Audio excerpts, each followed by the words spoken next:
दांत के बारे में। तो आज आपका ये हेडिंग होगा दंत सूत्र फार्मूला, डेंटल फार्मूला आपका हेडिंग है दंत सूत्र, यानी कि डेंटल फार्मूला। इस डेंटल फार्मूला के बारे में आपको अक्सर पेपर पूछा जाता है, मतलब बहुत बार पूछा जाता है।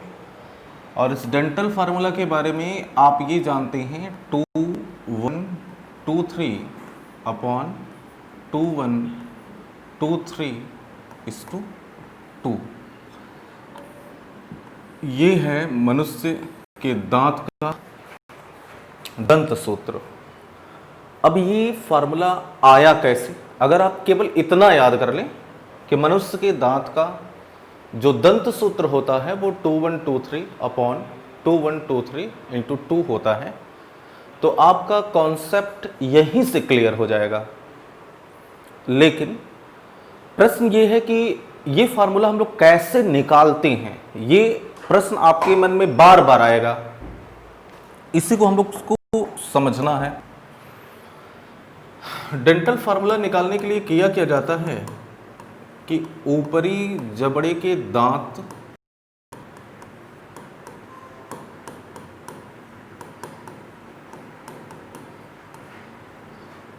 बटे में निचले जबड़े के दांत, और ये पेयर में यानी कि युग्म में या जोड़ी में हमें इसको निकालना है। ऊपरी जबड़े में 4 प्रकार के दांत हैं। एक है इंसीजर, दूसरा है कैनाइन, तीसरा है प्रीमोलर, चौथा है मोलर। ऐसे ही निचले जबड़े में भी दांत हैं, इंसीजर, कैनाइन, प्रीमोलर और मोलर। तो ये डेंटल फार्मूला निकालने के लिए ऊपरी जबड़े में इंसीजर की संख्या 4, आप चाहें तो अपना वो जो दांत के प्रकार आपने जहां पर पढ़ा था वो वाला पेज आप देख सकते हैं। ऊपरी जबड़े में ये 4, ये 2, ये 4 और ये 6, बटे में 4, 2, 4, 6। लेकिन इससे मैंने क्या बोला है कि इसे पेयर में चेक करना है, युग्म में निकालना है। तो पेयर में निकालने के लिए हमें 2 से भाग देना पड़ेगा, तभी तो आएगा। तो हमारा डेंटल फार्मूला आ जाएगा 2123 अपॉन 2123, क्योंकि जब मैंने 4 में 2 का भाग दिया तो 2, 2 में 2 का भाग दिया 1, फिर 4 में 2 से भाग दिया 2, 6 में 2 से भाग दिया 3, इस तरीके से। और ये गुणे में ऐसे 2 कर देते हैं, यानी कि ये पेयर में आ गया। और यही हमारा क्या है, डेंटल फार्मूला है। तो मनुष्य के दांत का दंत सूत्र 2123 अपॉन 2123 इंटू 2 होता है।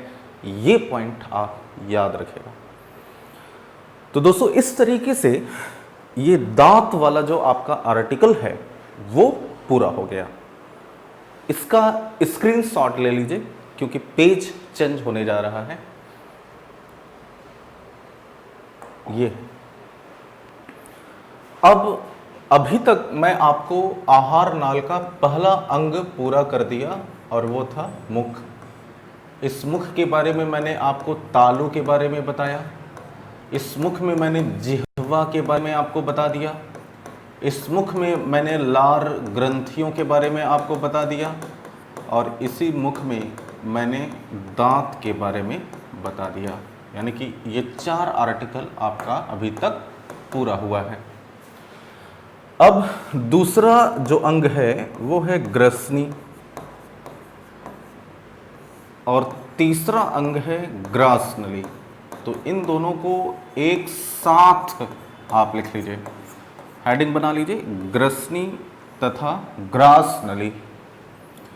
इंग्लिश में इसे बोला जाता है firings and oesophagus. Firings and oesophagus.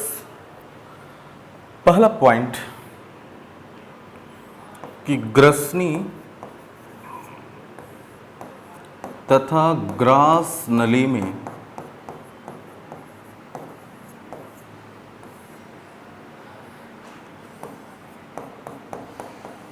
भोजन का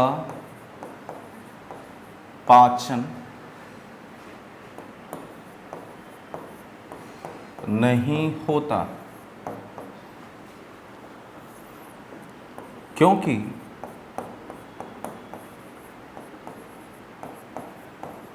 इसमें भोजन को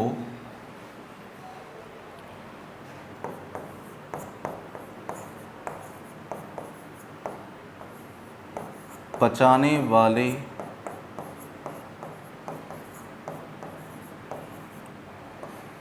एंजाइम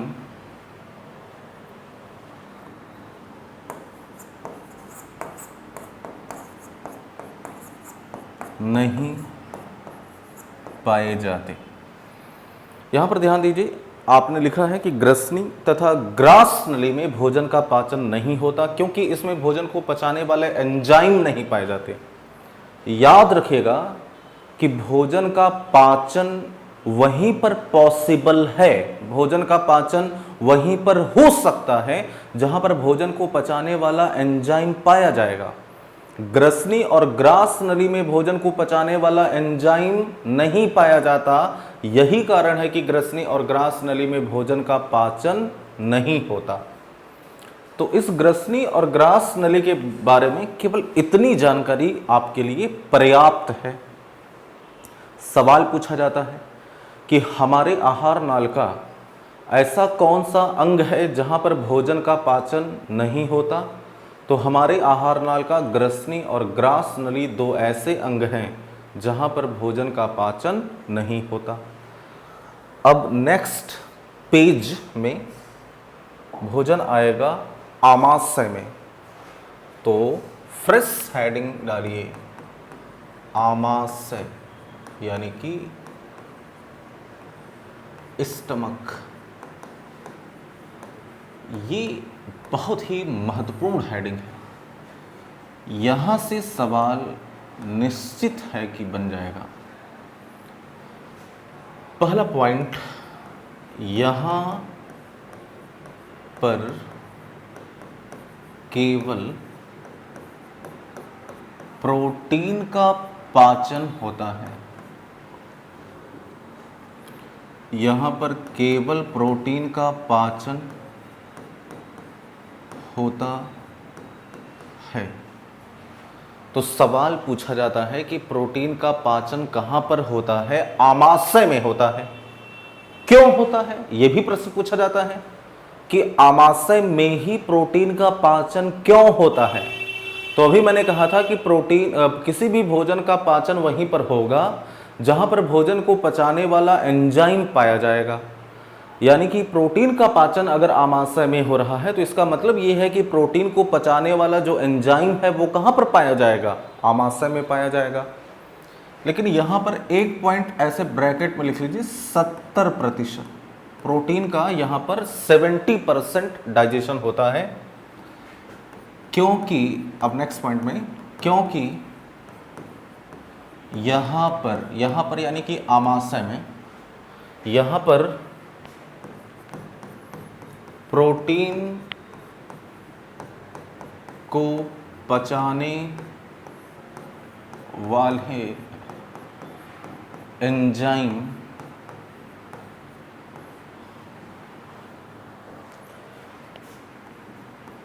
पेप्सिन तथा रेनिन, पेप्सिन तथा रेनिन पाया जाता है। Next point, pepsin enzyme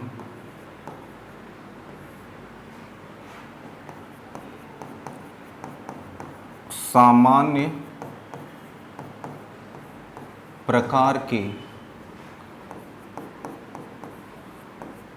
protein का पाचन करता है। जैसे मान लीजिए कि ये है प्रोटीन, तो इसका पाचन पेप्सिन एंजाइम इस प्रोटीन का पाचन करके उसे पॉलीपेप्टाइड प्लस पेप्टोन्स में, जिसे अमीनो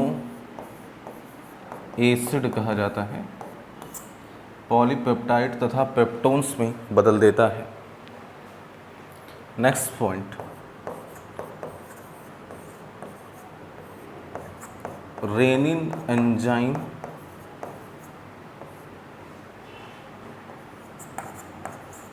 दूध में उपस्थित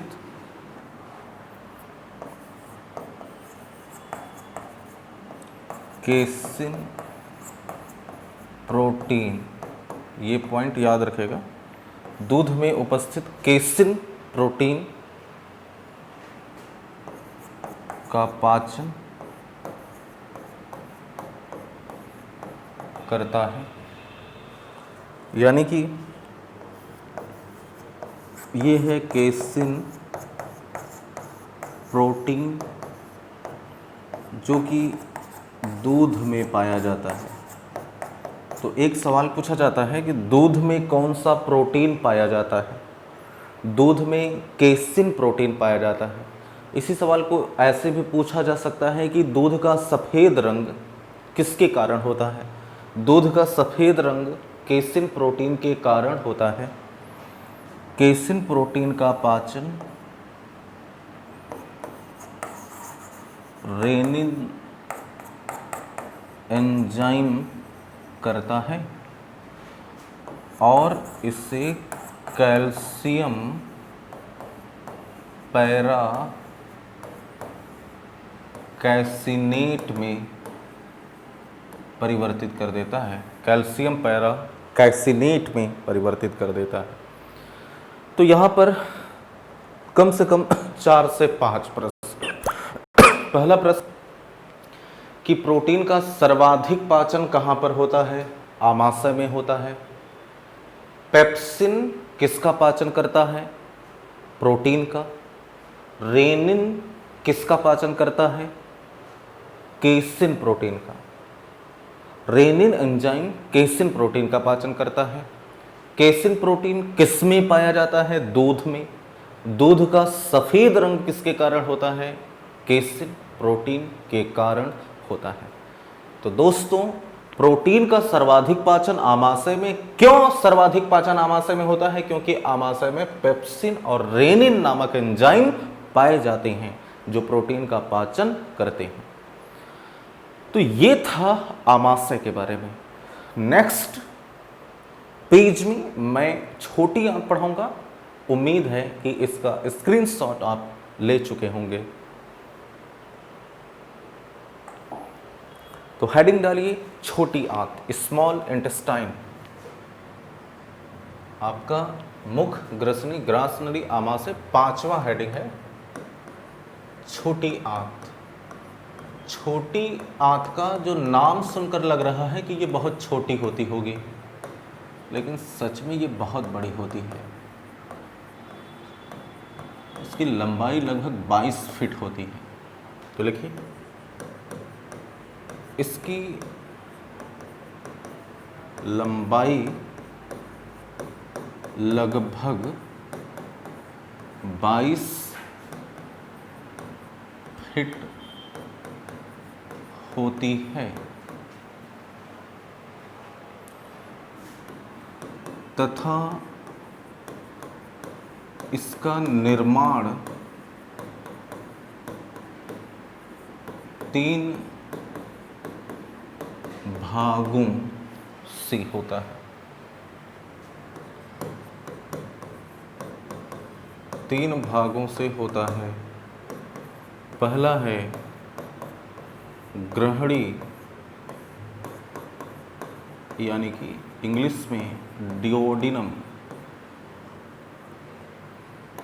दूसरा है मध्यांत्र, यानी कि जेजुनम।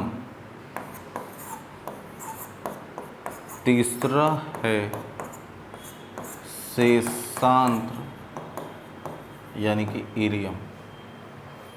तो छोटी आंत की लंबाई लगभग 22 फीट होती है तथा छोटी आंत का निर्माण इन 3 भागों से होता है।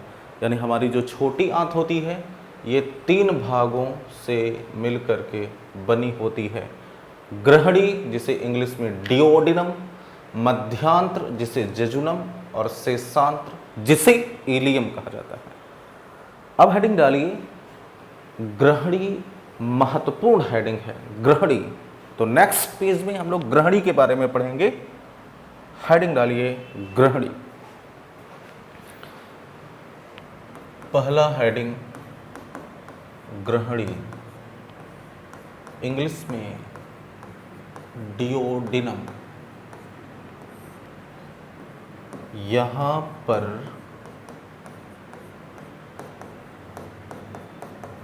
भोजन का सर्वाधिक पाचन होता है। तो एक प्रश्न है ये कि भोजन का सर्वाधिक पाचन कहाँ होता है? ग्रहणी में सर्वाधिक पाचन होता है, क्योंकि यहाँ पर 2 प्रकार के रस जिसे इंग्लिश में जूस कहते हैं, पाए जाते हैं। अब वो रस कौन कौन सी हैं? पहला है अग्नाशयी रस और दूसरा है पित्त रस। अग्नाशयी रस को इंग्लिश में बोलते हैं पैंक्रियाटिक जूस और पित्त रस को इंग्लिश में बोलते हैं बाइल जूस। ये बहुत महत्वपूर्ण, दोनों पॉइंट बहुत महत्वपूर्ण है। पूरा मतलब ग्रहणी पूरा भी पेपर में आ सकता है। अग्नाशयी रस, पैंक्रियाटिक जूस, पित्त रस, बाइल जूस। अब हेडिंग डालिए, पहला अग्नाशयी रस, पैंक्रियाटिक जूस। हेडिंग डालिए। अभी ग्रहणी ही चल रहा है, ग्रहणी में ही हम लोग पढ़ रहे हैं। तो पहला है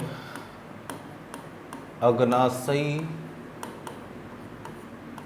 रस और पहला पॉइंट,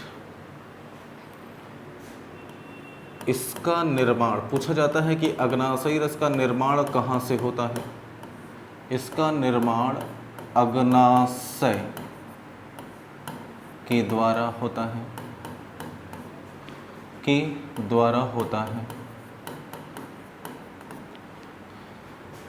नेक्स्ट इंपॉर्टेंट पॉइंट, यह क्षारीय द्रव है, यानी इसका पीएच मान 7 से अधिक होता है। इसमें भोजन को पचाने वाले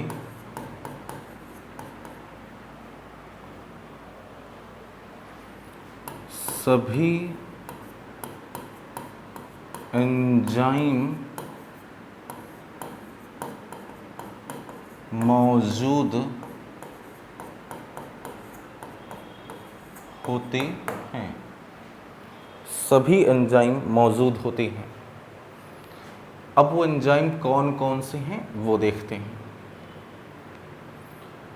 पहला है एमाइलेज एंजाइम, दूसरा है ट्रिप्सिन एंजाइम,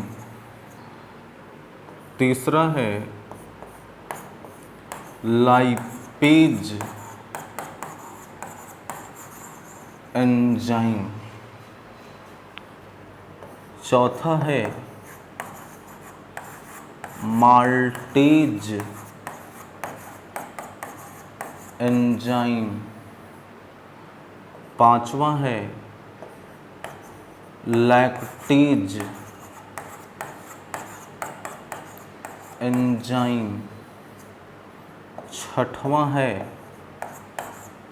सुक्रेज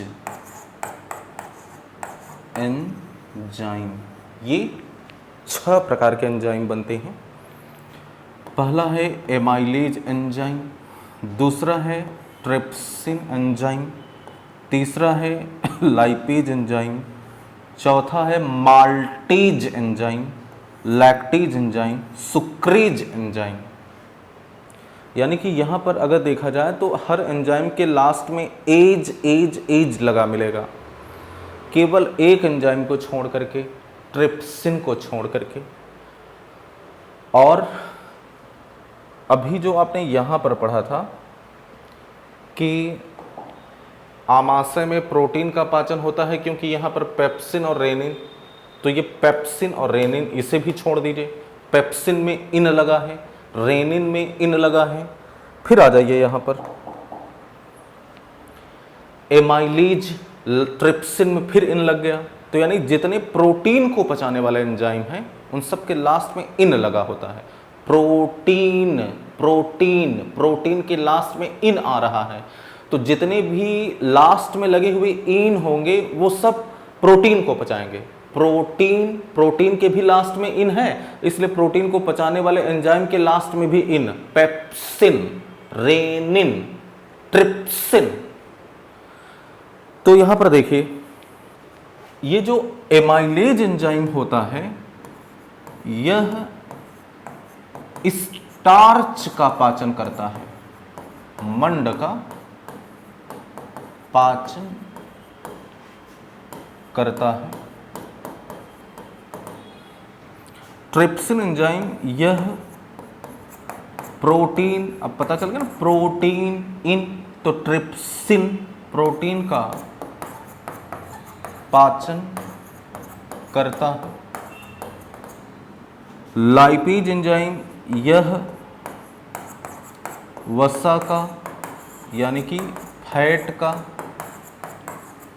पाचन करता है। माल्टेज एंजाइम यह माल्टोज का पाचन करता है। लैक्टेज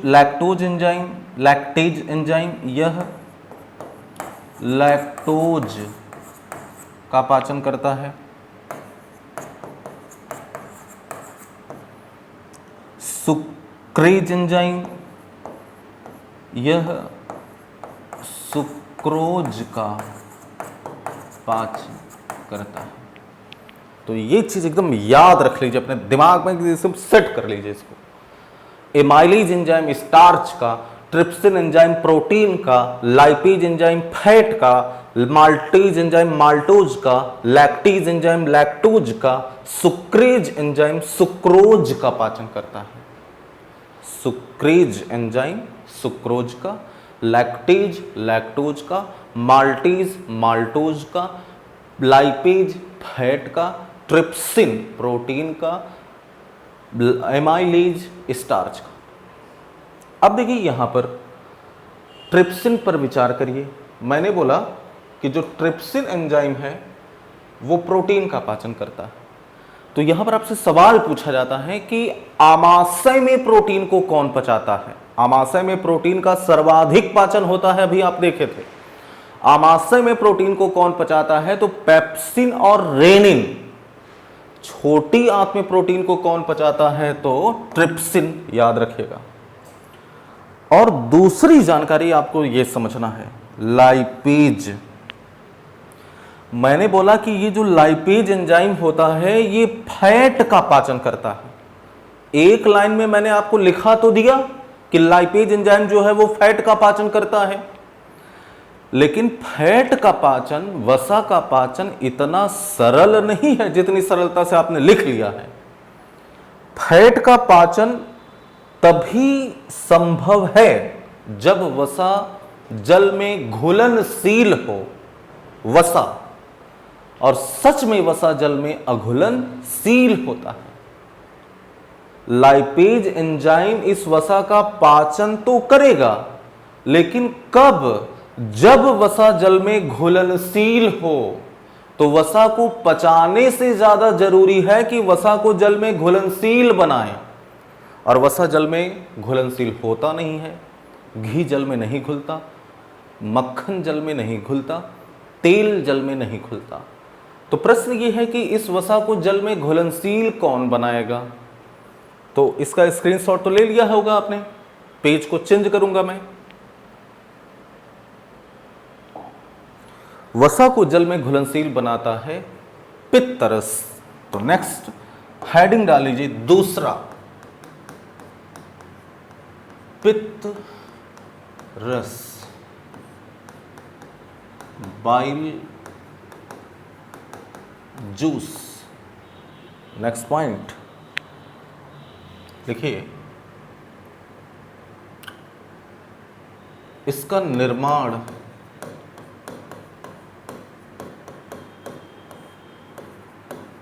यकृत यानी कि लीवर में होता है।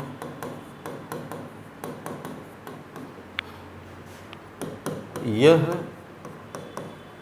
क्षारीय होता है, ये भी क्षारीय है, याद रखेगा, क्षारीय होता है। इसका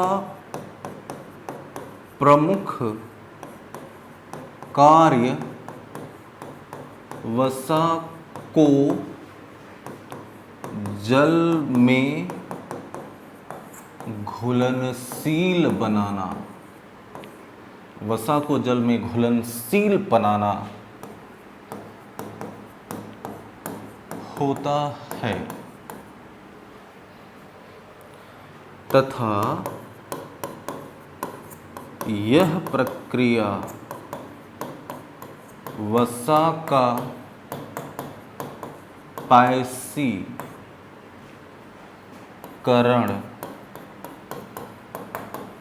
इमल्सिफिकेशन ऑफ फैट कहलाती है। तो अगर आपसे सवाल पूछा जाए कि पित्तरस का निर्माण कहां होता है, लीवर में। पित्तरस का कार्य क्या होता है, वसा को जल में घुलनशील बनाना या वसा का पायसीकरण करना। पित्तरस कैसा होता है, क्षारीय होता है। तो ये सारी जानकारी आप लिखेगा। तो ये था छोटी आंत का पहला भाग, ग्रहणी। अब छोटी आंत के दो भाग और हैं, तो दो भाग और, वो है मध्यांत्र तथा शेषांत्र। इंग्लिश में जेजुनम एंड इलियम। पहला पॉइंट, यहां पर भोजन का आंशिक पाचन होता है। आंशिक मतलब बहुत कम होता है। तो जब यहां पर भोजन का बहुत कम पाचन होता है तो होता क्या है यहां पर, तो लिखिए यहां पर